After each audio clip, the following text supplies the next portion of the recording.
Muy bien, vamos a resolver el siguiente ejercicio. En un laboratorio existen dos contadores de bacterias disponibles. El contador C1 puede ser manipulado por un estudiante que gana 400 pesetas por hora, en promedio. Es capaz de contar 5 muestras en una hora. El contador C2 es más rápido, pero también más sofisticado. Solo una persona bien preparada, pero que gana 1000 pesetas por hora, puede manipularlo. Con la misma precisión que C1, el contador C2 permite contar 10 muestras en una hora. Al laboratorio se le dan 1000 muestras para que se cuenten en un periodo que no exceda las 80 horas. Pregunta, ¿cuántas horas debe usar cada contador para realizar la tarea con un coste mínimo? ¿Cuál es el dicho coste?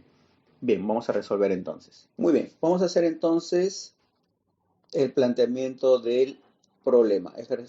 Solución. Bien, fíjense aquí en la pregunta nos da la clave para poder plantear nuestras variables. Dice, ¿cuántas horas deben ser usadas por cada contador para realizar la tarea con un coste mínimo?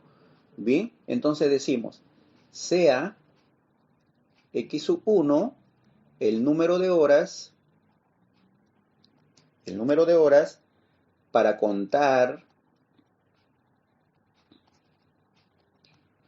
usadas en el contador 1. Recordemos que el contador 1 y el contador 2 son máquinas que son manipuladas por personas, ¿verdad?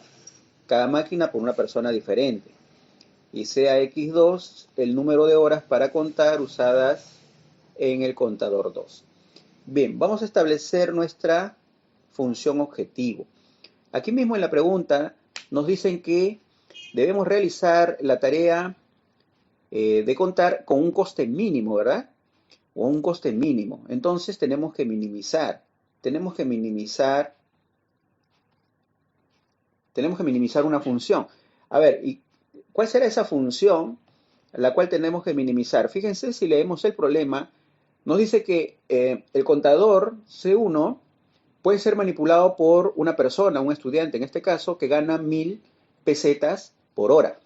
Mientras que el contador C2 puede ser manipulado por una persona que gana 1000 pesetas por hora, ¿no? El contador C2 es más rápido, ¿cierto? Entonces tenemos lo que gana cada persona en una hora para manipular cada uno de estos contadores, ¿cierto? ¿Sí? Entonces eso es lo que debemos minimizar, ¿verdad? Debemos minimizar ese coste de mano de obra. Bien, entonces decimos, bueno, la primera persona gana 400 pesetas por hora para manipular el primer contador, el cual para contar usa X1 horas, ¿cierto? Entonces esto será el coste de esa mano de obra para el primer operario, ¿verdad? El que manipula el contador C1, ¿cierto? Y el coste del operario que manipule el contador C2 será 1000, porque eso es lo que gana en una hora, multiplicado por el número de horas que es el que usará para contar en el contador C2. La sumatoria de estas dos será pues el coste de mano de obra total, ¿cierto? Eso es lo que debemos minimizar. Bien, y esto estará sujeto a ciertas restricciones, ¿verdad? Vamos a ver. Si leemos el problema, nos dice acá, en promedio, mejor dicho, el contador C1 es capaz de contar 5 muestras en una hora, ¿sí? Este contador cuenta 5 muestras en una hora, mientras que el contador C2 es más rápido y cuenta 10 muestras en una hora, ¿sí? Fíjense, el contador C1, 5 muestras en una hora, el contador C2, 10 muestras en una hora, mientras que al laboratorio le dan 1000 muestras, ¿cierto? 1000 muestras le dan al laboratorio para que se cuenten en un periodo que no exceda de 80 horas. Bien, entonces, una de las restricciones es el número de muestras, entonces, el número de muestras que hay que contar. Al laboratorio le dan 1000 muestras. Y el contador C1 cuenta 5 muestras en una hora. Eso multiplicado por el número de horas para contar usadas por ese contador, eso nos dará el número de muestras totales que cuenta el contador C1, ¿cierto? El contador C2 cuenta 10 muestras en una hora, es más rápido.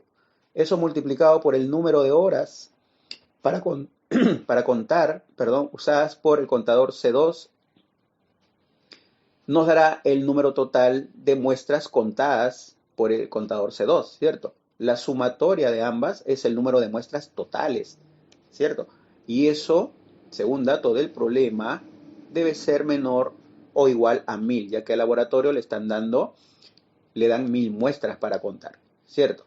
Bien, otra restricción es por el número de horas, por el número de horas. Bien, por el número de horas nos dice el problema.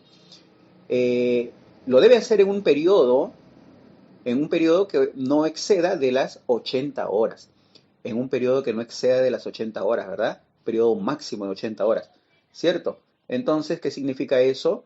Si el contador 1 necesita X1 horas para contar y el contador 2 X2 horas para contar, la sumatoria de ambas no debe exceder de las 80 horas. Bien, finalmente, nuestras restricciones de no negatividad, donde x1 y x2 deben ser mayores o iguales a 0. Bien, ahí tenemos el planteamiento de este ejercicio.